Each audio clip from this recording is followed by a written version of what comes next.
अनिल ने हैरत से देखा कि मिट्टी का एक एक ज़र्रा जहरीले बिच्छुओं में तब्दील हो चुका है और अब वो तमाम जहरीले बिच्छू अपनी दुमें उठाए हवा में तैरते उसकी तरफ बढ़ रहे हैं। लेकिन अनिल के करीब पहुंचकर वो रुक गए। फिर एक दायरे की शक्ल में वो अनिल के आसपास हर तरफ फैल गए और हवा में तैरने लगे। अनिल के पढ़े हुए मंत्र ने उन्हें अनिल के करीब आने से रोक रखा था। साधु ने जब ये देखा तो कसमसा कर रह गया। वो अनिल को घूरता रहा। फिर उसने तिल मिलाकर दूसरा वार किया। इस बार उसने बड़े गुस्से में अपनी घनी दाढ़ी का एक बाल तोड़कर अनिल की तरफ फेंका, जो नागिन रूप धार कर अनिल की तरफ लपकी। लेकिन नागिन का भी वही अंजाम हुआ जो पहले बिच्छुओं का हुआ था। साधु ने अपना दूसरा वार भी खाली जाते देखा तो हड़बड़ा गया। अगर तुम्हारे पास और मंत्र बाकी रह गया है तो उसे भी आजमा लो, फिर मेरी बारी आएगी। अनिल ने इत्मीनान से उसे मुखातिब करके कहा, जो अब सहमा हुआ सा नजर आ रहा था। क्या तुम भी माँ काली की कोई सेवक हो? साधु ने घुटी घुटी आवाज़ में पूछा। मैं भैरव महाराज, भोले शंकर, ओघड़दानी और काली माँ तीनों का सेवक और साधक हूँ। मुझे माफ़ कर दो महाराज। हट्टा कट्टा साधु, जो कुछ देर पहले बहुत बढ़ चढ़कर बातें कर रहा था, अब सिर से पैर तक कांप रहा था। फिर इससे पहले कि अनिल कोई जवाब देता, साधु उसके पैरों पर गिर पड़ा और गिड़गिड़ाकर माफ़िया मांगने लगा। जहरीले बिच्छू और नागिन जो अनिल के चारों तरफ मंडरा रहे थे, साधु के सड़क पर गिरते ही एकदम गायब हो गए थे। अनिल सोच चुका था कि इस बेवकूफ़ साधु को थोड़ी बहुत सज़ा ज़रूर देगा, लेकिन हालात ने ऐसा पलटा खाया कि वो अपने इरादे पर अमल ना कर सका। जिस वक्त साधु उसके पैरों पर गिरा था और माफ़ी मांग रहा था, उसी वक्त सैलून जैसी एक बंद गाड़ी अनिल के करीब आकर रुकी। फिर अगले ही क्षण खुशबू का एक तेज़ झोंका अनिल के नथनों से टकराया। हालांकि खुशबू चंदन की नहीं थी, जो अनिल ये समझता कि देवदूत उसके करीब मौजूद हैं, लेकिन वो सुगंध इतनी तेज़ थी कि अनिल को नींद सी आनी शुरू हो गई। उसे यूँ महसूस हुआ जैसे कोई महान शक्ति सरगोशियों में उसे आदेश दे रही हो कि वो उस गाड़ी में बैठ जाए। अनिल ने जल्दी से उस गाड़ी का पिछला दरवाज़ा खोला और अंदर बैठ गया। अगले ही पल गाड़ी दोबारा हरकत में आ गई। अनिल ने पुलिस वालों और लोगों की भीड़ को गाड़ी के पीछे दौड़ते देखा तो उसे एक बार फिर हंसी आ गई। एक मोड़ पर आकर गाड़ी बाईं तरफ घूमी तो अनिल ने दरवाज़ा बंद कर लिया। ना जाने क्यों अनिल को यकीन था कि देवताओं ने उसकी रक्षा के लिए ये तरीका अपनाया था। देवताओं का ख्याल आया तो अनिल को देवदूत की याद आ गई, जिसने रात को दोबारा उसे जीवन की ऊंच नीच समझाई थी। वो देवदूत और उस महान शक्ति के बारे में सोच रहा था जिसने उसे न सिर्फ अनिल चौधरी से कृष्ण कुमार बना दिया था, बल्कि उसे महाराज भी बना दिया था। देवदूत ने रात अनिल को मशवरा दिया था कि अगर वो भैरव की भी साधना कर ले तो उसकी शक्ति में और भी बढ़ोतरी हो जाएगी और वो बिना खौफ और बगैर किसी खतरे से बड़ी शक्ति के सामने भी सीना तान कर खड़ा हो सकेगा। भैरव महाराज के ध्यान के साथ ही अनिल को भैरव दास का भी ख्याल आ गया, जिसने उसे सख्त यातनाएं दी थीं और गौ मांस तक खाने को मजबूर कर दिया था, चाहे बैल का ही मांस कहा था उसने। अनिल की दर्दीली यादों ने सिर उभारा तो वो सब कुछ भूलकर सिर्फ लाल घाट के प्रेत के बारे में सोचने लगा। जैसे जैसे वो भैरव दास के बारे में सोच रहा था, उसके खून में गर्मी बढ़ती जा रही थी। उसे यूँ लग रहा था जैसे उसके तन बदन पर बेशुमार चींटियाँ रेंग रही हों। इसी हालत में अनिल ने फैसला कर लिया कि वो भैरव दास को उसकी कमीनगी का मज़ा ज़रूर चखाएगा और उसे ऐसी दर्दनाक मौत देगा जिसकी मिसाल पूरी दुनिया में ना मिल सके। दबी ज़ुबान से अपनी ये इच्छा अनिल 2 बार देवदूत के सामने भी प्रकट कर चुका था, लेकिन देवदूत ने दोनों बार उसे उसके इरादों से बाज रखने की कोशिश की थी और उसे समझाने की कोशिश की थी कि अभी वो भैरवदास के मुकाबले में बहुत कमज़ोर है। देवदूत ने कहा था कि उसे उस वक्त तक भैरवदास के सामने नहीं आना चाहिए जब तक वो भैरव जी की साधना पूरी ना कर ले। अनिल देवदूत का एहसानमंद था, जिसने उसे इस काबिल बना दिया था कि वो अपने उन दुश्मनों से बदला ले सके जिन्होंने उसे कमज़ोर समझकर अनुचित व्यवहार किया था, उसका हक मारा था, उस पर तरह तरह के जुल्म ढाए थे। उसकी ही खातिर देवदूत ने काली और शिव के एक बड़े भक्त अमरदेव की भयानक मौत भी सहन कर ली थी। लेकिन भैरवदास के सिलसिले में उसने अभी तक खुलकर अनिल की मदद करने का कोई संकेत नहीं दिया था। आखिरकार क्यों, अनिल सोच रहा था। क्या इसमें भी कोई भेद है? उसके जहन ने करवट ली तो अचानक एक ख्याल उभरा।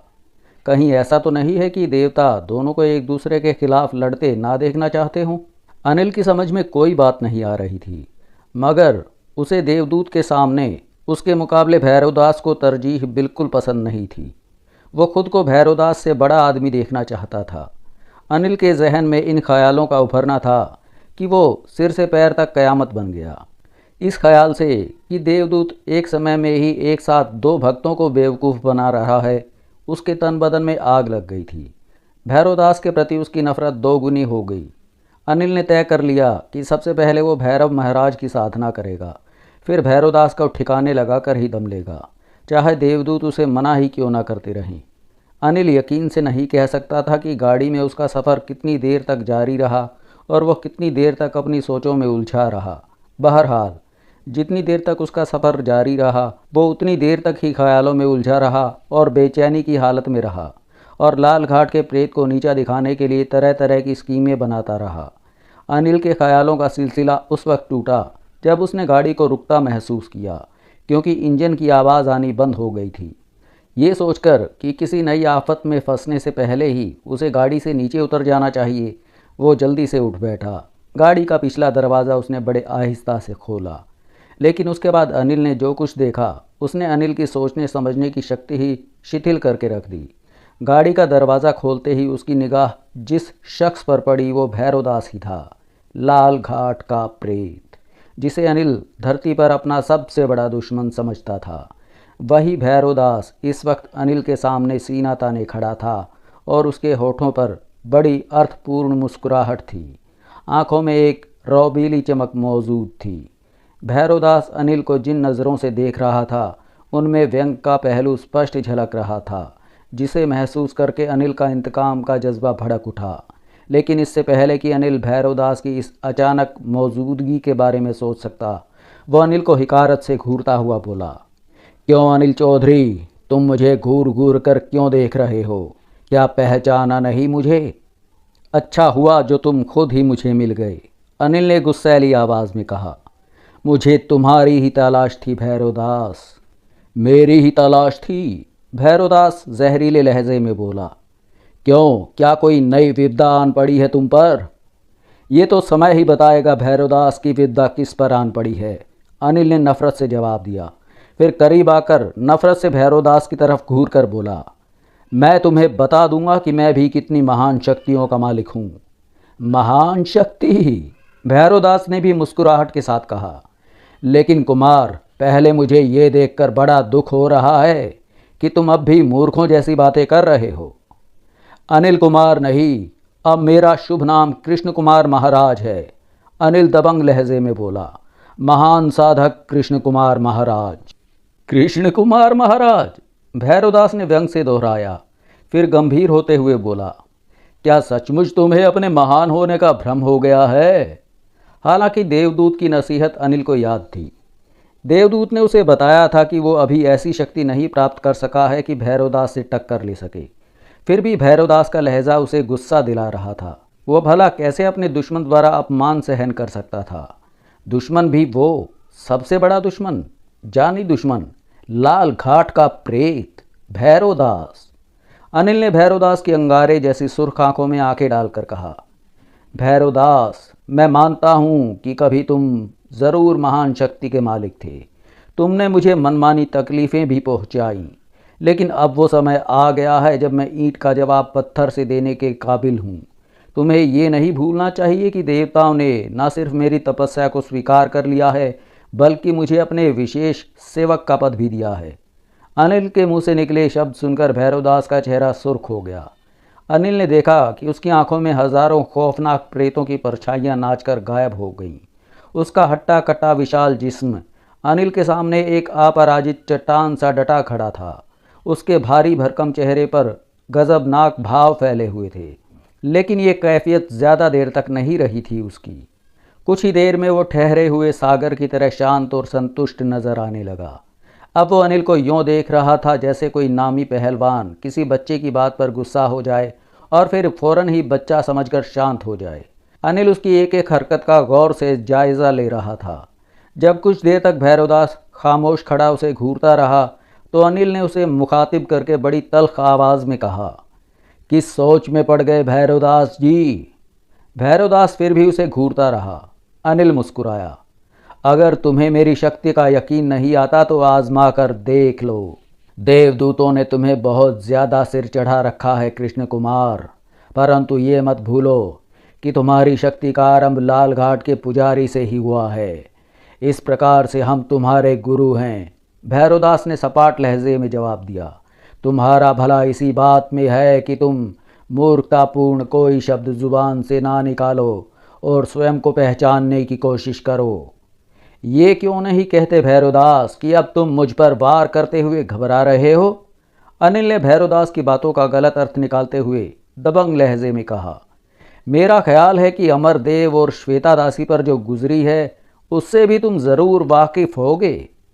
कृष्ण कुमार, अचानक भैरवदास गर्जदार आवाज़ में बोला, मेरी शक्ति को ललकारने की मूर्खता मत करो।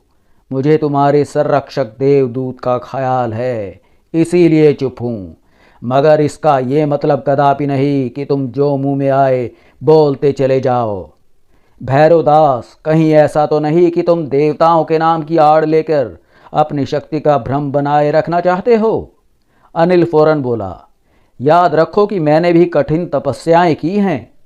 लाल घाट के प्रेत ने इस बार तुरंत ही अनिल की बात का कोई जवाब नहीं दिया, लेकिन अनिल महसूस कर रहा था कि उसके चेहरे पर एक रंग आ रहा था और एक जा रहा था। उसकी गजबनाक निगाहें अनिल के चेहरे पर जमकर रह गई थीं और वो किसी जहनी उलझन का शिकार नजर आने लगा था। कुछ देर तक वो दोनों यूं ही एक दूसरे को खूंखार निगाहों से घूरते रहे।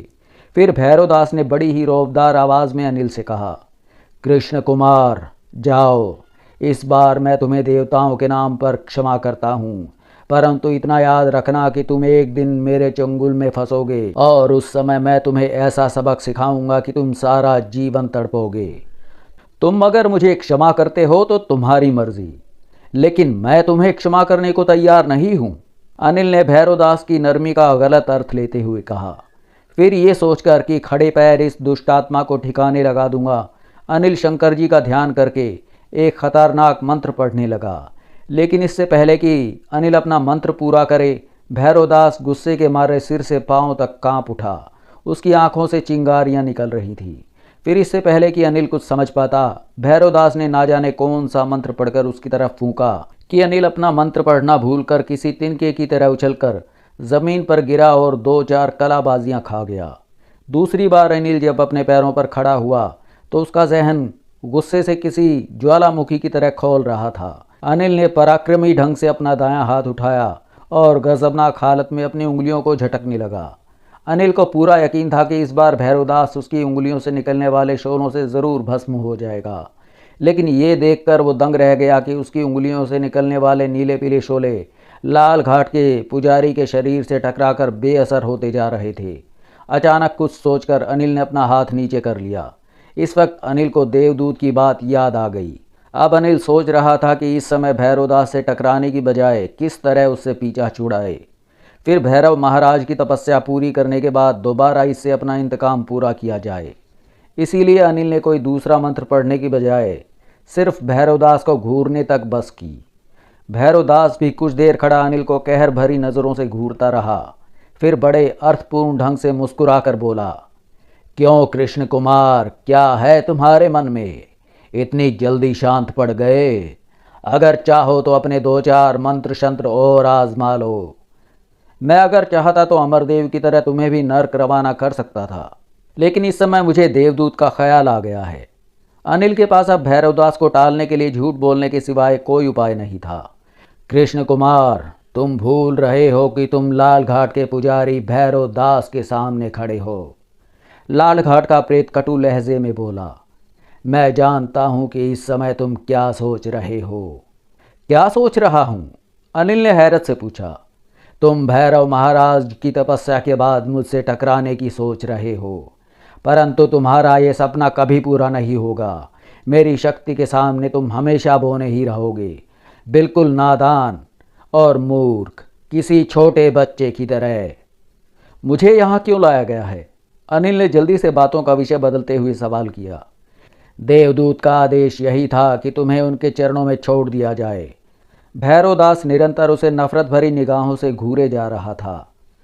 और अब मुझे क्या करना होगा उनके चरणों तक पहुंचने के लिए? अनिल ने धड़कते हुए दिल के साथ सवाल किया। पश्चिम की तरफ 1 कोस चलने के बाद तुम्हें उनका स्थान मिल जाएगा। इस बार अनिल ने भैरवदास की बात का कोई जवाब नहीं दिया। अनिल के मन में भैरवदास के लिए नफरत का तूफान उमड़ रहा था, लेकिन उसने जल्दबाजी ना करने का फैसला किया था, क्योंकि वो एक बार फिर भैरवदास की शक्ति का तमाशा देख चुका था। अनिल के मंत्रों ने उस पर कोई असर नहीं किया था, जिसके बाद उसे यकीन हो गया था कि देवदूत ने उसे जो कुछ कहा था 100% सही कहा था। बहरहाल अनिल भैरवदास को घूरता हुआ जाने के लिए घूमा ही था कि भैरवदास ने दोबारा उसे पुकारकर बड़े संजीदा लहजे में कहा, सुनो कृष्ण कुमार, देवदूत के कहने पर देवताओं ने तुम्हारे ऊपर जो कृपा की है, उस कारण बिना किसी प्रयास के ही तुम अमर हो गए हो। परंतु एक बात गांठ बांध लो कि यदि तुमने कभी भी देवदूतों या देवताओं के बारे में अपने मन में कोई गलत विचार लाने की कोशिश की, तो उनका श्राप तुम्हें बर्बाद कर देगा। नष्ट हो जाओगे तुम। दुनिया तुमसे सबक सीखेगी। और भी कोई लेक्चर देना है तुम्हें? अनिल ने नफरत से पूछा। तुम किस्मत के धनी हो कि इतनी जल्दी देवता तुम पर प्रसन्न हो गए कि उन्होंने तुम पर एक विशेष कृपा करने की सोच ली है। परंतु ये मत भूलना कि इस स्थान पर तुम्हें किसने पहुंचाया है। अनिल ने कोई जवाब देने की बजाय हिकारत से भैरवदास को देखा, फिर दिल ही दिल में बल खाता हुआ पश्चिम की तरफ रवाना हो गया। लालघाट के पुजारी ने उसे जिस जगह लाकर छोड़ा था वहाँ दूर दूर तक कोई इमारत नजर नहीं आ रही थी। फिर भी अनिल पश्चिम की तरफ बढ़ता रहा। भैरवदास के सामने अपनी शक्ति का तमाशा देख लेने के बाद अनिल का मन बुरी तरह खौल रहा था। वो किसी भी कीमत पर इस प्रेत को ख़त्म करने के मूड में था और उसकी समझ में इसके लिए अब देवदूत की मदद निहायत ज़रूरी हो गई थी। अब वो देवदूत के सहयोग से अपनी साधना पूरी करना चाहता था। उसके बाद ही लाल घाट के प्रेत से दो हाथ करना चाहता था। अनिल को ना जाने क्यों इस बात का यकीन था कि एक ना एक दिन ज़रूर उसे भैरवदास पर जीत हासिल होगी, लेकिन वो दिन जब तक ना आए ये अनिश्चित काल उसके लिए बड़ा असहनीय था। देवदूत के बारे में अब अनिल का जहन संतुष्ट था कि अब वो उन्हें अपनी भक्ति से और ज़्यादा प्रसन्न कर लेगा। वो ज़रूर उसकी मदद करेंगे। वो अपनी धुन में मगन पश्चिम की तरफ बढ़ता रहा। करीब 2-2.5 मील चलने के बाद वो उन टीलों तक पहुंच गया जो उसे दूर से ही नज़र आने लगे थे। टीले पर चढ़कर वो जैसे ही दूसरी तरफ उतरा, उसे एक साधु नज़र आया जो लंबे लंबे डग भरता हुआ उसकी तरफ ही आ रहा था। अनिल कुछ सोचकर रुक गया और उस साधु की तरफ देखने लगा। साधु ने करीब आकर गौर से अनिल का चेहरा देखा, फिर दंडवत करके बोला, महाराज, क्या आपका ही शुभ नाम कृष्ण कुमार महाराज है? हाँ, देवी की कृपा है महाराज, जो मुझे आपके दर्शनों का सौभाग्य प्राप्त हुआ है। साधु ने बड़े नम्र स्वर में आदर से कहा, मुझे आपकी आगवानी के लिए यहाँ भेजा गया है। अभी मुझे और कितनी दूर चलना होगा? देवी की शक्ति बहुत महान है महाराज। आप इस समय देवी के स्थान के बहुत निकट हैं। आप चलते रहिए, बस देवी स्वयं आपको बुला लेंगी। देवी? अनिल बुरी तरह चौंका। कौन सी देवी? माधुरी देवी, वो एक अप्सरा हैं। कमाल है, अनिल ने अचंभे से कहा। मुझे तो यहाँ देवदूत महाराज से मिलना था। देवी माधुरी को भी उन महाराज ने ही भेजा है। महाराज और माधुरी देवी दोनों ही इस स्थान पर भक्तों से भेंट करते हैं। महाराज स्वर्ग भ्रमण के लिए गए हुए हैं। उनके समस्त कार्य माधुरी देवी ही के सुपुर्द किए गए हैं। साधु की बातों पर अनिल को हैरत तो ज़रूर हो रही थी, मगर उसके लहजे में उसे सच्चाई की झलक भी मिल रही थी। इसीलिए अनिल आगे बढ़ता रहा। तभी कुछ दूरी पर उसके सामने एक आलीशान महल प्रकट हो गया। अनिल बगैर किसी पथ प्रदर्शक के खुद ही उस महल में दाखिल हो गया। अभी वो एक लंबे चौड़े कमरे में पहुंचा ही था कि चंदन की सुगंध का झोंका उसके चेहरे पर छा गया, जिसमें हल्की सी गुलाब की महक भी शामिल थी। इसके साथ ही उसे चांदी की घंटियों जैसा एक मधुर नारी स्वर सुनाई दिया। कृष्ण कुमार, स्वागत है तुम्हारा माधुरी के मधुर भवन में। अनिल ने पलटकर पीछे देखा तो दंग रह गया। वाकई उसने ग्रंथों में स्वर्ग की अप्सरा की जो परिभाषा पढ़ी थी, उतनी ही सुंदर और सुडौल बदन वाली एक औरत उसके सामने खड़ी मुस्कुरा रही थी। उसने हरे रंग की साड़ी और कंचुकी पहन रखी थी, जिसमें से उसका गोरा गुलाबी बदन झांक रहा था। नाभि से लेकर छोटी सी कंचुकी तक पेट नंगा था। कलाइयों पर कंगन और बाजुओं पर बाजूबंद थे। गले में 3 लड़ी का चमचमाता हीरे पन्ने पुखराज और नीलम जड़ा हार था और सिर पर छोटा सा मुकुट। वो उसके पीछे खड़ी मुस्कुरा रही थी। उसकी सुंदरता देखकर अनिल पर कुछ ऐसी कैफियत छा गई जिसका बयान करना मुश्किल था। माधुरी के चेहरे के चारों तरफ अनिल को बिजलियां कौंधती महसूस हो रही थीं। कुछ देर तक अनिल बड़े अचंभे में खड़ा उसे देखता रहा। फिर उसने उस जगह का जायज़ा लिया तो दंग रह गया। उसने अपनी ज़िंदगी में पहले कभी ऐसा खूबसूरत कमरा नहीं देखा था। कमरे की हर शय निहायत कीमती और दुर्लभ थी। एक तरफ ऊंचा पलंग बिछा हुआ था, जिसे जहाज़ी साइड बेड कहा जा सकता था, जिस पर बड़े सलीके से मखमली बिस्तर बिछा हुआ था। पूरे कमरे में मोटा गुदगुदा कालीन बिछा हुआ था। कमरे में जगह जगह देवी देवताओं की छोटी बड़ी मूर्तियां लगी हुई थीं। अभी अनिल कमरे का जायज़ा ले रहा था कि माधुरी अप्सरा की आवाज़ उसके कानों में पड़ी। कृष्ण कुमार, देवताओं और अप्सराओं की इस दुनिया को समझने में अभी समय लगेगा। आप मुझे जानती हैं? अनिल गड़बड़ा गया। हाँ, मैं तुम्हारे बारे में बहुत कुछ जानती हूँ, छोटी से छोटी बात तक। तुम्हारे यहाँ आने से पहले ही मैंने तुम्हारे बारे में सब कुछ जान लिया था, वो खनकती आवाज़ में बोली। सब कुछ? अनिल ने हैरत से पूछा। हाँ, सब कुछ। वो बातें भी जिन्हें तुम स्वयं भी भुला बैठे हो। इसीलिए तुम खुलकर बात कर सकते हो। किसी प्रकार की झिझक मन में ना लाओ। धन्य हो देवी जो आपने दर्शन दिए। अनिल जल्दी से माधुरी की तरफ आकर्षित होकर बोला। कृष्ण कुमार, तुम इस धरती पर ऐसे प्रथम व्यक्ति हो जिसे देवदूतों ने यहाँ तक आने की अनुमति दी है। माधुरी ने मधुर मुस्कान के साथ कहा। यह आपकी बड़ी कृपा है देवी। अनिल ने हाथ जोड़ लिए। परंतु तुम अभी तक निरे बालक ही हो। तुमने देवदूत के मना कर देने के उपरांत भी पुनः भैरवदास सेवक के विषय में सोचना शुरू कर दिया है। मुझे क्षमा कर दीजिए देवी। भैरवदास को अपने सामने पाकर मेरे प्रतिशोध की ज्वाला भड़क उठी थी। अनिल ने जल्दी से कहा। तुम्हें एक और बात की भी क्षमा याचना करनी होगी कृष्ण कुमार। माधुरी बड़ी गरिमापूर्ण ढंग से बोली। वो कौन सी बात है देवी? अनिल ने हैरत से पूछा। तुम्हारे मन में अभी भी खोट है। माधुरी अप्सरा ने इस बार जिस लहजे में अनिल को मुखातिब किया था, उसे महसूस करके अनिल कांप उठा था। अचानक उसे ख्याल आया कि भैरवदास से बदला लेने की भावना ने वाकई उसके मन को साफ नहीं रहने दिया था। इस ख्याल के आते ही अनिल पर घड़ों पानी पड़ गया। कुछ देर तक वो शर्मिंदगी से सिर झुकाए रहा, फिर वह हाथ जोड़कर खड़ा हो गया। देवी, मैं क्षमा याचना करता हूँ। बदले की भावना ने मुझे अंधा कर दिया था देवी, मुझे क्षमा कर दीजिए। माधुरी ने उसकी बात का क्या असर लिया ये तो कुमार नहीं जान सका, लेकिन जब माधुरी ने उसके बाजू थामकर उसकी तरफ देखा तो अनिल को उसकी आंखों में मोहब्बत के हजारों दिए रोशन दिखाई दिए। वो समझ गया कि माधुरी ने उसे क्षमा कर दिया है। कृष्ण कुमार, माधुरी ने बड़े प्यार से कहा, तुम्हारी यही स्पष्टवादिता हम सबको पसंद है। मैं आपकी इस कृपा का बदला उतारने योग्य नहीं हूँ देवी। अनिल ने दिल की तमाम सच्चाइयों के साथ कहा। जवाब में माधुरी ने अनिल का एक हाथ थाम लिया। अनिल के पूरे वजूद में सरूर की एक लहर दौड़ गई और उस पर निद्रा सी छाने लगी। वो केवल इस हद तक महसूस कर सकता था कि जैसे वो बहुत करीब होता जा रहा हो, इतना करीब कि उनकी सांसें भी एक दूसरे में गड़मड़ होने लगीं। अनिल अजीब से आनंद में सराबोर था।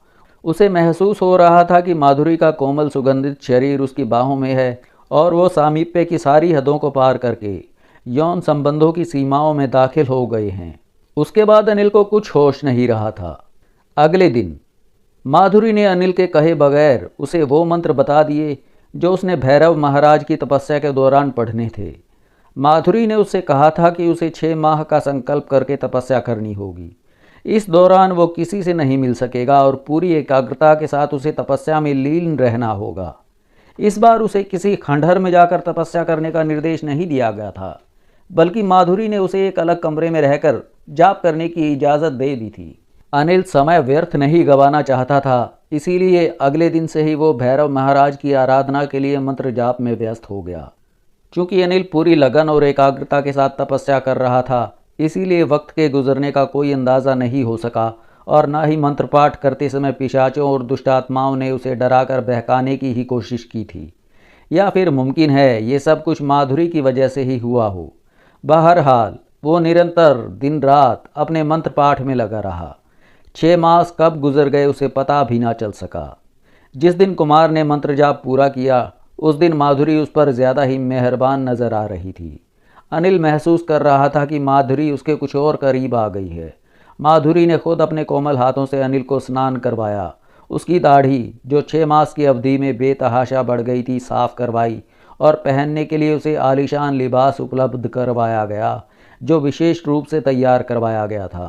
कहने का मतलब ये कि भैरव महाराज की तपस्या पूरी होने के बाद माधुरी अनिल के बहुत करीब आ गई थी, मगर अभी तक उसे इस नई तपस्या से प्राप्त होने वाली शक्ति का अंदाज़ा नहीं हो सका था। 1-2 बार अनिल ने सोचा भी कि वो खुद ही अपनी शक्ति को आजमा ले और फिर माधुरी से पूछे, लेकिन उसे इसका मौका नहीं मिल सका। मगर एक दिन वह माधुरी के ख़ास कमरे में उसके साथ बैठा हुआ था और उसके प्यार के गुदगुदे पलों में मस्त था। माधुरी ने उसे अपनी ख़ास अदा से मुखातिब किया। कृष्ण कुमार, भैरव महाराज की तपस्या कर लेने के पश्चात अब तुम्हारे अंदर शक्तिमानों जैसी शक्ति आ चुकी है। अब तुम्हें किसी दुश्मन को नीचा दिखाने के लिए कोई मंत्र पढ़ने की ज़रूरत नहीं है। तुम जो कुछ भी सोचोगे वो देवताओं की कृपा से पूरा हो जाया करेगा। परंतु एक बात अवश्य ध्यान में रखनी होगी तुम्हें कृष्ण कुमार। देवी, आपने जो कुछ दान दिया है उसके लिए मेरे पास शब्द नहीं हैं कि मैं धन्यवाद कर सकूं।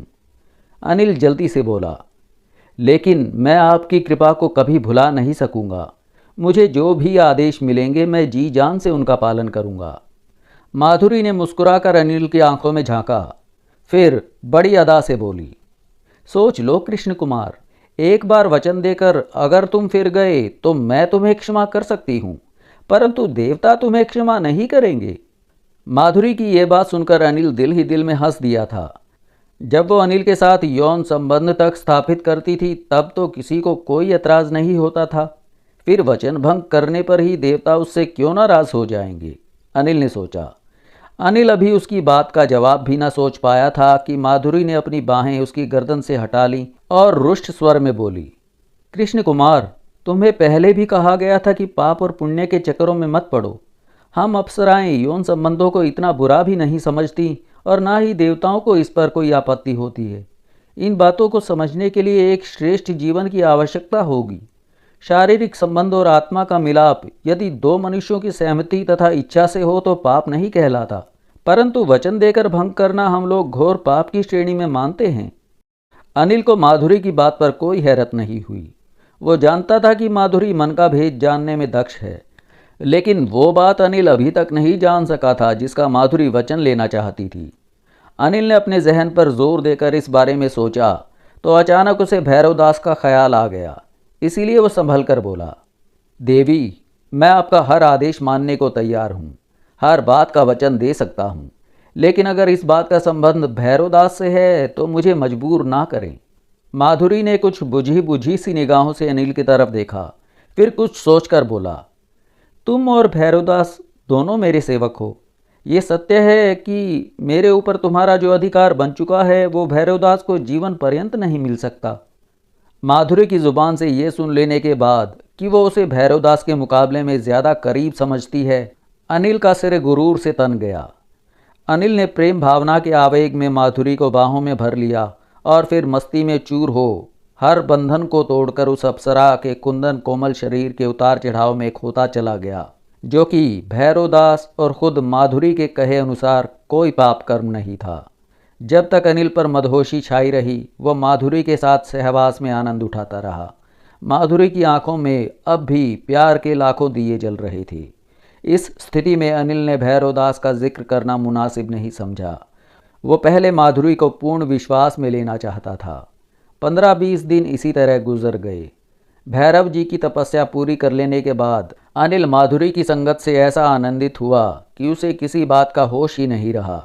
लेकिन एक दिन बातों बातों में जब भैरवदास का जिक्र बीच में आया तो अनिल को अपने आप पर सख्त गुस्सा आ गया।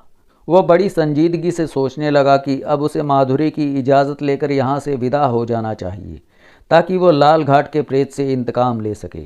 एक दिन मौका पाकर जब अनिल ने माधुरी के समक्ष अपनी इच्छा प्रकट की तो वह सपाट लहजे में बोली, कृष्ण कुमार, तुम भैरवदास से टकराने का निश्चय कर चुके हो, परंतु मैं चाहती हूँ कि तुम इस विचार को कुछ समय के लिए मस्तिष्क से निकाल दो। अगर ये आदेश कुछ दिनों के लिए ही है तो मैं तैयार हूँ, अनिल ने दबी जुबान में जवाब दिया। आपकी आज्ञा पालन करना मेरा धर्म है। कृष्ण कुमार, हर 10 वर्ष बाद 40 दिन के लिए उस श्मशान में जाती हूँ जो हमारा पारिवारिक अंत्येष्टि स्थल है। वहाँ बैठकर मैं अपने पूर्वजों की आत्माओं का ध्यान किया करती हूँ। उस अवधि में धरती के किसी भी व्यक्ति तथा देवताओं से भी मेरा कोई संपर्क नहीं रहता। 10 वर्ष पूरे होने में अभी 2 सप्ताह शेष हैं। इसीलिए तुम उस समय तक यहाँ रहो जब तक मैं श्मशान साधना से वापस ना लौट आऊँ, माधुरी ने गंभीर स्वर में बताया। हालांकि ये अरसा थोड़ा ज़्यादा था, लेकिन माधुरी ने जिस तरह अनिल की ज़िंदगी आनंद से सराबोर कर दी थी, उसका एहसान मानते हुए अनिल ने उसकी बात का विरोध नहीं किया। 2 हफ्ते माधुरी अनिल के साथ रही। फिर अनिल को एक देवदूत के सुपुर्द करके खुद उस श्मशान की तरफ रवाना हो गई, जिसके बारे में कुमार नहीं जानता था कि वो कहाँ और कितनी दूरी पर है। अनिल ने यही सोचा था कि जब माधुरी श्मशान साधना से वापस आएगी तब वो उससे विदा लेकर भैरवदास से टक्कर लेने के लिए चला जाएगा, लेकिन कुदरत को तो कुछ और ही मंजूर था। इसलिए अनिल माधुरी को दिए हुए वचन पर कायम ना रह सका और जोश में आकर वहाँ से रुखसत हो गया। अनिल के यों रवाना होने की वजह ये थी कि माधुरी के जाने के 8-10 दिन बाद जब वो देवदूत से बातें कर रहा था और तंत्र मंत्र तथा देवलोक के रहस्यों की जानकारी ले रहा था, तब देवदूत ने ही अचानक भैरवदास का जिक्र कर दिया था और दबे स्वर में बोला था, कृष्ण कुमार, देवी माधुरी ने मुझे बताया था कि तुम भैरवदास को पराजित करने का निश्चय कर चुके हो। क्या यह सत्य है?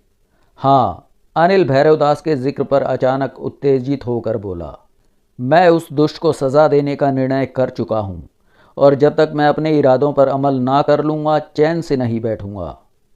जैसी तुम्हारी इच्छा, किंतु भैरवदास की महान शक्ति से टकराना प्राणों की बाजी लगाने के समान है। देवदूत ने बड़ी गंभीरता से कहा, उसके पास भी महान शक्तियाँ हैं। महाराज, अनिल ज़रा सख्ती से बोला, क्या आप मुझे भैरवदास की शक्ति के बारे में बताकर भयभीत करना चाहते हैं? नहीं कृष्ण कुमार, किंतु मैं तुम्हें अंधेरे में नहीं रखना चाहता। क्या मतलब? अनिल ने उसे घूरते हुए पूछा। यही कि भैरवदास की महान शक्ति के समक्ष तुम्हारी विजय कठिन है, वो दबी जुबान में बोला। जब तक उसे देवताओं का समर्थन प्राप्त है उसे कोई परास्त नहीं कर सकता। लेकिन माधुरी देवी ने तो कहा था कि भैरव महाराज की तपस्या के बाद मैं जो चाहूँगा वो पूरा होकर रहेगा। पूरा अवश्य होगा कृष्ण कुमार, देवदूत बोला। फिर वो कुछ और भी कहना चाहता था कि अनिल बीच में बोल पड़ा। माधुरी देवी ने यह भी कहा था कि मुझे भैरवदास से ज़्यादा अधिकार प्राप्त हैं। देवी के वचन सब पर भारी हैं, परंतु मैं जानता हूँ कि उसने तुम्हारा मन रखने के लिए ही उस समय ऐसा कह दिया होगा। तो देवी माधुरी ने अब तक मुझे अंधेरे में ही रखा था, अनिल आपे से बाहर होकर बोला। ऐसा ना कहो कृष्ण कुमार, देवदूत कांप कर बोला। हम लोग कभी किसी के साथ धोखा नहीं किया करते। बस कीजिए महाराज, अनिल तड़प कर बोला। अब मुझसे सहन नहीं होता। मैं समझ गया हूँ कि ये तमाम बातें क्यों कही जा रही हैं। जय किसकी होगी और पराजय किसके भाग्य में आएगी इसका फैसला समय करेगा। मैं आज ही यहाँ से चला जाऊँगा और जब तक भैरवदास को ख़त्म ना कर दूँ चैन से ना बैठूँगा। मैं साबित कर दूँगा कि देवी माधुरी का अधिकारी कौन है। उस देवदूत ने अनिल को उसके फैसले से बाज रखने की बहुत कोशिश की और उसी वक्त उस स्थान से ये सोचकर चल पड़ा कि उससे पहले कि अप्सरा माधुरी वापस आकर उसे अपने चक्करों में फंसाकर भैरवदास से टकराने के उसके इरादे से बाज रखने के लिए कोई नया दाव खेले, वो भैरवदास के प्रेत को ख़त्म कर दे। जैसे जैसे अनिल उस जगह से दूर होता जा रहा था उसके खून की गर्मी बढ़ती जा रही थी और भैरवदास से जोर आजमाइश के इरादे मजबूत होते जा रहे थे। सच्चाई तो ये है कि भैरवदास के प्रेत से इंतकाम लेने का मामला अब अनिल की प्रतिष्ठा का सवाल बनता जा रहा था। वो फिर जोश में अंधा हो रहा था। देवदूत के कहे हुए शब्द अब तक अनिल के जहन में गूंज रहे थे, जिन्होंने उसे फौरन जाकर बदला लेने के लिए मजबूर कर दिया था। अनिल को संदेह हो गया था कि अप्सरा माधुरी ने उसे धोखे में रखकर उसका समय व्यर्थ किया है। माधुरी श्मशान साधना के 40 दिनों में से अनिल 10 दिन उसके स्थान पर रहकर गुजार चुका था। अब उसके पास सिर्फ 30 दिन बाकी रह गए थे और 30 दिनों के अंदर अंदर उसे लाल घाट के प्रेत से अपना इंतकाम लेना था। वो सोच रहा था कि कहीं ऐसा ना हो कि साधना से लौटने के बाद माधुरी को देवदूत की जुबानी उसके इरादों के बारे में पता चले तो माधुरी उसके बजाय भैरवदास की मदद पर उतर जाए। इस तरह अनिल को माधुरी और भैरवदास की महान शक्तियों से एक साथ टक्कर लेनी पड़ती, जो उसके लिए बहुत बड़ी मुश्किल हो जाती।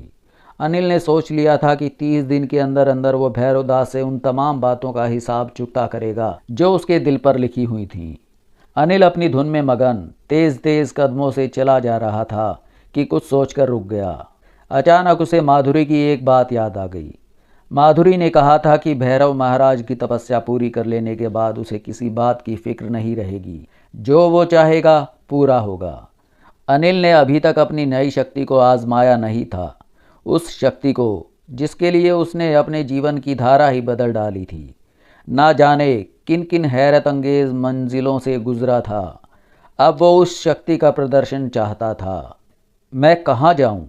अनिल ने सोचा तो कई जगहें उसके जहन के आईने में स्पष्ट हो गई। बनारस, हाँ, मुझे बनारस चलना चाहिए। अनिल का एक दोस्त बनारस में रहता था। अनिल को अपनी गुप्त शक्तियों द्वारा महसूस हुआ कि उसका वो दोस्त परेशानियों में घिरा हुआ है। उसने बनारस जाने का ही फैसला कर लिया। वो चलता रहा। जब माधुरी का स्थान उसकी नज़रों से ओझल हो गया तो उसकी हैरत की हद न रही। वो बनारस जाने वाले हाईवे पर खड़ा था, जो बनारस की सीमा में ही था। दूर से ही अनिल को मंदिरों के ऊंचे कलश नजर आ रहे थे। उसके मंत्र के वीरों ने उसे पलक झपकते ही बनारस पहुंचा दिया था। शक्ति के इस चमत्कार पर अनिल का सीना गर्व से तन गया। उसका मन ये सोचकर खुशी से झूम उठा कि अब वो भी महान शक्तियों का मालिक बन चुका है और अब उसका भैरवदास से टकराना मुश्किल नहीं होगा। ताकत का नशा, और ऐसी ताकत जो असाधारण, असामान्य और गुप्त हो, कुछ और ही होता है। अनिल इस वक्त सुरूर में था, मस्त था और ख़ुद को तमाम दुनिया वालों से ऊंचा समझ रहा था। सड़क पर रेंगते हुए इंसानों को वो बड़ा हकीर समझ रहा था। मैं इन सब से बलवान हूँ, सबसे महान हूँ, वो सोच रहा था। एक इशारे में ही मैं इन सब को हैरान कर सकता हूँ। ताकत, सच पूछिए तो उस लज्जत का बयान मुश्किल है जो इस वक्त अनिल बनारस की इस सड़क पर महसूस कर रहा था। जिस सड़क पर अनिल इस वक्त मौजूद था वो उसकी जानी पहचानी थी।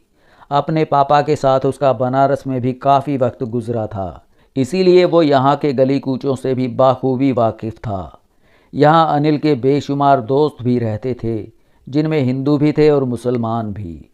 कुछ देर तक वो खामोश खड़ा वहाँ के हंगामों को देखता रहा। फिर अपने एक पुराने दोस्त जगतलाल के घर की तरफ चल पड़ा। जगतलाल ना सिर्फ अनिल का दोस्त था, बल्कि वन विभाग में ही काम करता था। उसके और अनिल के परिवारों के घरेलू संबंध भी बहुत अच्छे रहे थे। अनिल ने सोचा था कि 1-2 दिन उसके यहाँ गुजार कर फिर लाल घाट की तरफ रवाना हो जाएगा। माधुरी के स्थान पर जब अनिल ने बनारस के बारे में सोचा था तो उसे पता चला था कि जगत किसी परेशानी में घिरा हुआ है। अनिल को अपनी शक्ति से मालूम हो चुका था कि कौन कहाँ किस हाल में है। फिर भी इसमें एक अजीब बात यह थी कि जब उसने अपनी शक्ति से लाल घाट के प्रेत के बारे में जानने की कोशिश की थी तो उसे कोई स्पष्ट जवाब नहीं मिल सका था। अब यही रास्ता रह गया था कि वो लाल घाट के करीब रहे और लाल घाट के प्रेत को समाप्त करने के लिए कोई रणनीति तैयार करे।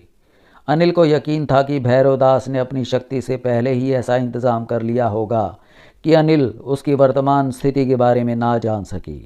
जगत के घर के सामने पहुंचकर अनिल ने आवाज़ दी तो 22-23 साल का एक खूबसूरत लड़का बाहर निकला, जिसके चेहरे पर परेशानी के गहरे भाव स्पष्ट थे।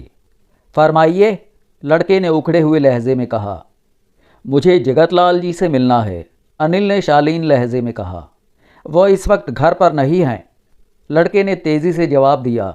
फिर वापसी के इरादे से पलटा ही था कि अनिल ने उसे रोकते हुए कहा, अरे भाई साहब ज़रा सुनना। लड़का झल्लाकर दोबारा अनिल की तरफ मुड़ा तो अनिल ने जल्दी से कहा, तुमने मुझे ये नहीं बताया कि लाल साहब कहाँ गए हैं और कब तक लौटेंगे। वो कुछ कहकर तो गए नहीं, लेकिन मैं इतना ज़रूर जानता हूँ कि वो बस आने ही वाले होंगे। आप चाहें तो रुककर इंतज़ार कर लें। जगतलाल जी से तुम्हारा क्या रिश्ता है? अनिल ने पूछ ही लिया, क्योंकि लड़का उसके लिए नितांत अजनबी था। वो मेरे बहनोई हैं। हो, अनिल मुस्कुराया। फिर संजीदा होकर उसने पूछा, घर पर सब सुख शांति तो है? दीदी की हालत बहुत ज़्यादा ख़राब है, लड़के ने रूंधी हुई आवाज़ में जवाब दिया। मैं आज ही इलाहाबाद से यहाँ पहुँचा हूँ। जगत शायद डॉक्टर को बुलाने गया होगा, अनिल ने पूछा। लड़के की आंखें भर आईं।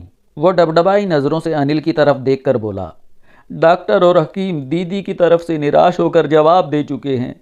जीजा जी अब किसी झाड़ फूक वाले को बुलाने गए हुए हैं। बीमारी क्या है तुम्हारी दीदी को? अनिल ने पूछा और सोचने लगा कि वो सही वक्त पर पहुंचा है। जीजा जी आ जाएं तो आप विस्तार से उनसे ही जानिएगा, लड़के ने कहा और तेज़ी से पलटकर अंदर चला गया। अनिल अगर आम हालात में जगत के घर आया होता तो मुमकिन था कि उसकी गैर हाजिरी की सूचना पाकर वापस चला गया होता, लेकिन अब जबकि उसे जगत की पत्नी के बीमार होने का पता चल चुका था, उसका यों लौट जाना मुनासिब नहीं था। अनिल घर के सामने खड़ा होकर इंतज़ार करने लगा, मगर उसे ज़्यादा देर तक इंतज़ार नहीं करना पड़ा। 5-7 मिनट ही गुजरे होंगे कि एक कार उसके करीब आकर रुकी, जिसमें से पहले जगतलाल नीचे उतरा। फिर एक शख्स निकला जिसने अपने हाथ में लंबी माला पकड़ रखी थी। सूरत शक्ल और लंबे काले चोंगे से वो कोई पीर या तांत्रिक नज़र आता हो, मगर अनिल ने पहली ही नज़र में भांप लिया कि वो रंगासियार है। लेकिन इस वक्त अनिल का बोलना चूंकि उचित नहीं था, इसीलिए वो खामोश ही रहा। जगतलाल जल्दी में था और परेशान था, इसीलिए वो अनिल पर ध्यान नहीं दे पाया। लेकिन जब अनिल खुद ही बढ़कर उसके सामने जा पहुंचा तो जगत की आंखों में थमे आंसू उमड़ पड़े। अनिल चौधरी, तुम? उसने लपक कर अनिल को गले से लगा लिया और फूट फूट कर रोने लगा। मुझे तुम्हारे साले से भाभी की बीमारी की सूचना मिल चुकी है, अनिल ने जल्दी से कहा। घबराओ मत, सब ठीक हो जाएगा। तुम आए कब? पहले अंदर चलकर भाभी की खबर लो, बाकी बातें बाद में होती रहेंगी, अनिल बोला।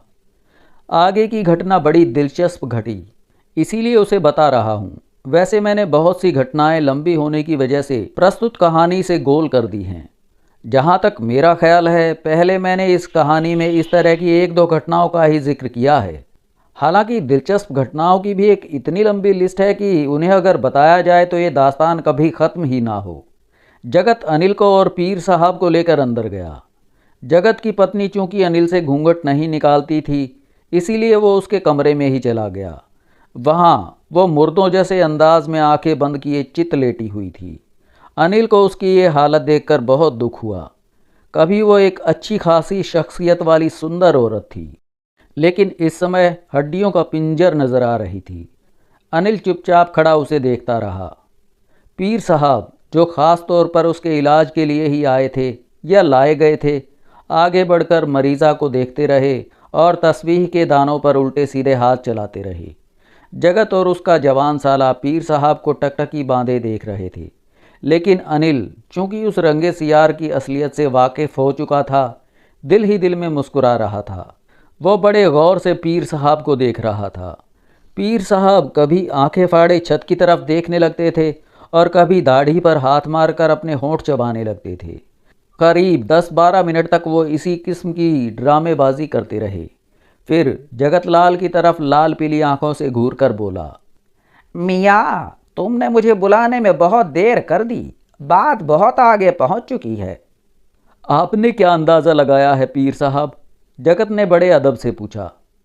जादू, बड़ा मोटा ताज़ा, पीर साहब बड़ी डरावनी आवाज़ में बोले। किसी दुश्मन ने तुम्हारी औरत पर जादू कर दिया है, बड़ा तगड़ा। इसका तोड़ करना आसान नहीं है। अब आप ही कुछ करें पीर साहब, जगत रो देने वाली आवाज़ में बोला। मैं तो बिल्कुल मायूस हो चुका हूँ इसकी तरफ से। घबराओ मत मियाँ, खुदा अगर चाहे तो मुर्दे में भी जान डाल सकता है। पीर साहब घिसे पिटे जुमले बोलते रहे। फिर उन्होंने दोबारा जगतलाल की पत्नी को घूरना शुरू कर दिया। थोड़ी देर घूरते रहने के बाद वो जगत से बोले, तुम्हारा शुबा किस पर है मियाँ? किस बारे में? जगत ने पूछा। अमा मैं उस शख्स का नाम जानना चाहता हूं जिसने तुम्हारी बीवी पे जादू चलाया है। मुझे तो किसी पर भी शुबा नहीं है पीर साहब। सोच कर बताओ मियाँ। पीर साहब ने बड़े जलाल से सिर को 2-3 झटके देकर कहा। मैं उस पाजी को भी सजा देना चाहता हूं जिसने तुम्हारी बीवी को इस मुसीबत से दो चार किया है। मेरी अक्ल तो काम ही नहीं कर रही, जगत बेबसी से बोला। आप उस पाजी को छोड़िए पीर साहब और इनका कोई इलाज कीजिए। तुम्हारी मर्जी, पीर साहब ने गुस्सैल लहजे में कहा। मुझे इस जादू का तोड़ करने के लिए बड़ी जद्दोजहद करनी होगी। कम से कम 7 दिन तक मज़ार पर बैठकर वजीफा पढ़ना होगा। मैं बड़ी उम्मीदों से आपको साथ लाया हूं पीर साहब। मेरी पत्नी को इस जादू से निजात दिला दीजिए। हक अल्लाह, पीर साहब ने जोर से नारा लगाया। फिर बोला, मियाँ लंबी चौड़ी रकमें वसूल करना मेरे नज़दीक गुनाह है। अलबत्ता तुम्हें कुछ चीज़ों का बंदोबस्त ज़रूर करना होगा। आप हुक्म दीजिए पीर साहब, जो आप कहेंगे मैं उपलब्ध करवा दूंगा। खुदा तुम पर मेहर करे। पीर साहब ने दाढ़ी पर हाथ फेर कर कहा। तुम्हें गहरे सब्ज रंग की एक बनारसी साड़ी, चांदी का आधा सेर वजनी कटोरा और 1.25 सेर खांड का बंदोबस्त करना होगा। बोलो, हो सकता है इन चीज़ों का बंदोबस्त। आप इन चीज़ों का क्या करेंगे जनाब? अनिल चुप न रह सका। अल्लाह के भेद सिर्फ अल्लाह ही जानता है, पीर साहब ने अनिल को घूरते हुए जवाब दिया। ये तमाम चीज़ें अल्लाह के नाम पर गरीबों में बांट दी जाएंगी। जहाँ तक खांड का सवाल है वो तो गरीबों में बढ़ सकती है, लेकिन हजरत गहरे सब्ज रंग की साड़ी और आधा किलो चांदी का कटोरा जो करीब 15,000 रुपये की लागत से आएगा, इनका क्या बनेगा? अनिल ने बड़ी श्रद्धा से पूछा। तुम कौन हो जी इन बातों में दखल देने वाले? दाढ़ी वाले रंगे सियार ने इस बार अनिल को अपनी बड़ी बड़ी सुरमा लगी काली सुर्ख आंखों से घूरते हुए रोब डालना चाहा। कहीं ऐसा तो नहीं बड़े मियाँ की गहरे सब्ज रंग की साड़ी की फरमाइश किसी ने आपसे की हो? अनिल ने मुस्कुराकर जवाब दिया। पीर साहब आग बबूला हो उठे। चेहरे पर जलाली कैफियत फैल गई। गुर्राते हुए बोले, ना मुराद मेरे ऊपर इल्ज़ाम लगाता है। जगत और उसके जवान साले को अनिल की ये दखल अंदाजी नागवार गुजरी थी। अनिल उन दोनों के चेहरों के भाव पढ़ चुका था, इसीलिए अचानक उसे एकदम संजीदा हो जाना पड़ा। इससे पहले कि जगत या उसका साला कुछ कहता, जगत ने अनिल को रोकना चाहा। अनिल को जोश आ गया था, इसीलिए उसने सुनी अनसुनी करते हुए सीधा पीर से कहा, ये ड्रामेबाजी कहीं और जाकर करो साहब, मेरे दोस्त पर तुम्हारा जादू नहीं चलेगा। अपनी गंदी जुबान बंद रख नामुराद, कहीं ऐसा ना हो कि मेरे मुंह से तेरे लिए कोई बद्दुआ निकल जाए। अनिल चौधरी, भगवान के लिए तुम बीच में ना बोलो। जगतलाल ने उसे दोबारा रोकना चाहा, लेकिन अनिल तय कर चुका था कि इस रंगे सियार और नकली पीर को ज़रूर सज़ा देगा।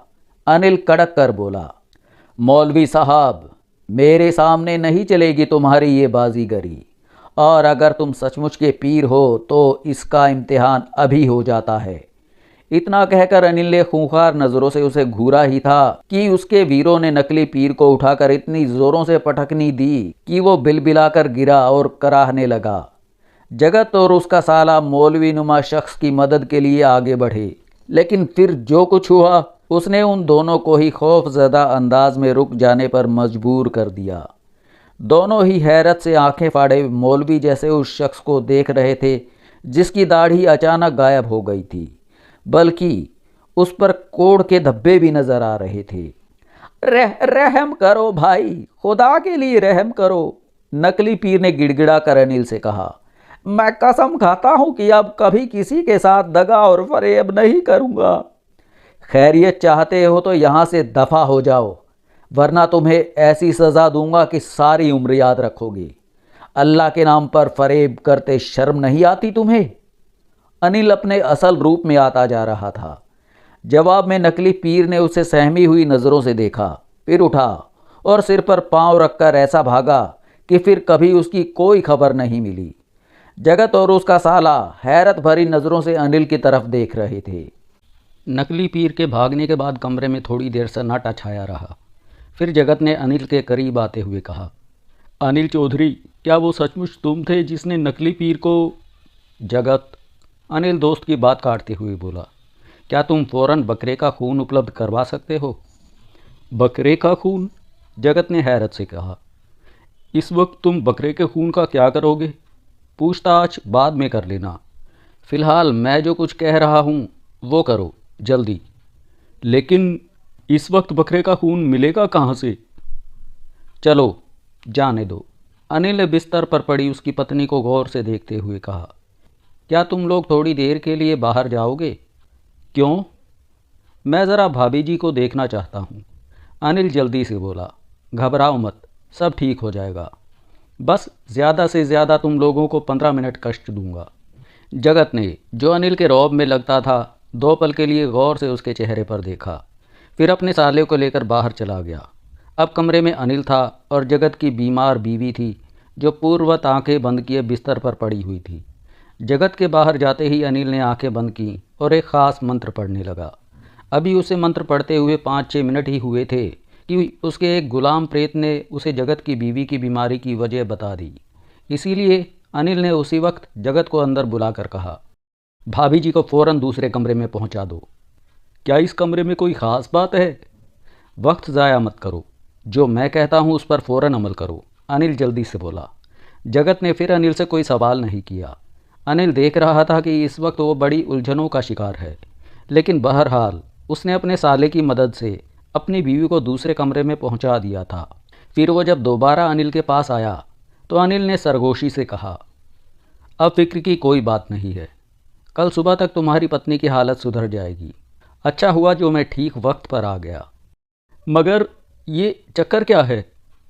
किसी दुश्मन ने तुम्हारी पत्नी पर टोना कर रखा था। अगर मेरी बात पर यकीन नहीं है तो उसका ये बिस्तर झाड़ कर देखो, वो तावीज़ मिल जाएगा जो फ्रेम के नीचे दबा हुआ है। जगत ने जब अपनी तसल्ली के लिए अनिल के कहे अनुसार किया तो वाकई प्लास्टिक की पन्नी में लिपटा एक छोटा सा तावीज़ उसे मिल गया, जो फ्रेम के नीचे चिपका हुआ था। अनिल ने उसी वक्त वो तावीज़ खोलकर जगत को दिखाया, फिर उसे आग लगाकर जला दिया। क्या अब उस तावीज़ के प्रभाव ख़त्म हो जाएंगे? नहीं, इसके लिए मुझे रात को एक काम और करना होगा। बहरहाल तुम इत्मीनान रखो, कल सुबह तक भाभी जी की हालत अब से बेहतर हो जाएगी। जगत थोड़ी देर तक अनिल से बातें करने के बाद अपनी पत्नी के कमरे में चला गया। उसके साले ने, जो अनिल से जगत के मुकाबले में ज़्यादा रौब खाया नज़र आ रहा था, अनिल के लिए बाहर की बैठक ठीक कर दी। फिर अनिल के लिए खाने का बंदोबस्त किया गया, लेकिन उसने खाना खाने से इनकार कर दिया। रात में जगत ने अनिल से लंबी बातें करनी चाहीं, लेकिन अनिल ने उसे टाल दिया। हालांकि अनिल खुद उससे लाल घाट के बारे में तफसीली जानकारी लेना चाहता था कि वहाँ की धर्मशाला के तहखाने में अभी तक भैरवदास की लाश वाला चंदन का ताबूत है या नहीं। दूसरी सूरत में भैरवदास को तलाश करना यकीनन अनिल के लिए मुश्किल हो जाता। बहरहाल उस रात अनिल ने जगत को इसीलिए टाल दिया क्योंकि वो उसकी बीवी के लिए एक ख़ास मंत्र का जाप करना चाहता था, जिसमें एकांत की ज़रूरत थी ताकि काले जादू का असर ख़त्म कर सके। अनिल के मंत्र के वीरों ने यही बताया था कि जगत के ससुरालियों में से एक शख्स ने, जो उसकी बीवी से शादी करना चाहते थे लेकिन अपने मकसद में कामयाब ना हो सके थे, बदला लेने के लिए वो जादू करवाया था ताकि वो मारी जाए। लेकिन अनिल के वक्त पर पहुंच जाने से तावीज़ अपना काम पूरा नहीं कर सका था। मतलब ये कि उस रात, तमाम रात, कुमार माधुरी का बताया हुआ एक ख़ास मंत्र पढ़ता रहा, जिसका असर उसकी मर्जी के ऐन मुताबिक हुआ। क्योंकि अगली सुबह जब अनिल ने जगतलाल की पत्नी को देखा तो वो पिछले दिन के मुकाबले में बहुत बेहतर नज़र आ रही थी। जगतलाल और उसका साला बार बार हैरत से अनिल की तरफ देख रहे थे। दोपहर को जब जगत अनिल के कमरे में आया तो अनिल मुस्कुरा कर बोला, अब तुम्हें परेशान होने की कोई ज़रूरत नहीं है, क्योंकि कल रात मैंने जो कुछ किया है उसमें आइंदा ज़िंदगी में तुम्हारी पत्नी पर कोई जादू टोना असर नहीं करेगा। मगर यार, तुमने ये सब कुछ सीख कहाँ से लिया और इतने दिनों तक कहाँ गायब रहे? ये सब कुछ तो बड़ा हैरत भरा है अनिल चौधरी। लंबी कहानी है, फिर कभी विस्तार से सुनाऊंगा। अनिल ने जगत को टालना चाहा, लेकिन जगत ने किसी तरह उसका पीछा नहीं छोड़ा और बार बार अनुरोध करता रहा तो अनिल ने संक्षेप में उसे सब कुछ बता दिया। लेकिन अप्सरा माधुरी का जिक्र जानबूझकर गोल कर गया। जगतलाल बड़ी हैरत से उसका चेहरा ताकता रहा। फिर जब अनिल ने अपनी कहानी ख़त्म कर ली तो जगत बोला, तो तुम अनिल चौधरी से कृष्ण कुमार हो गए हो? हाँ, हालात का चक्कर कुछ ऐसा ही था कि मैं मजबूर हो गया था। मगर क्या तुम धार्मिक संत हो गए हो? जगत ने पूछा। धर्म कर्म की बातें छोड़ो दोस्त, अनिल ने टालते हुए कहा। मैं तुम्हारे पास एक ख़ास मकसद से आया हूँ। कौन से मकसद से? बोलो। मुझे लाल घाट के रहस्यमय मृत पुजारी के बारे में ये मालूम करना है कि अब उसकी लाश वाला ताबूत उस तहखाने में है या नहीं। मगर मैं कैसे मालूम करूँगा इस बारे में? तुम दफ्तर के लोगों से बड़ी आसानी से मालूम कर सकते हो, अनिल ने गंभीर लहजे में कहा। मगर एक बात का ध्यान रहे कि मैं नहीं चाहता फ़िलहाल किसी को मेरे बारे में कुछ पता चले।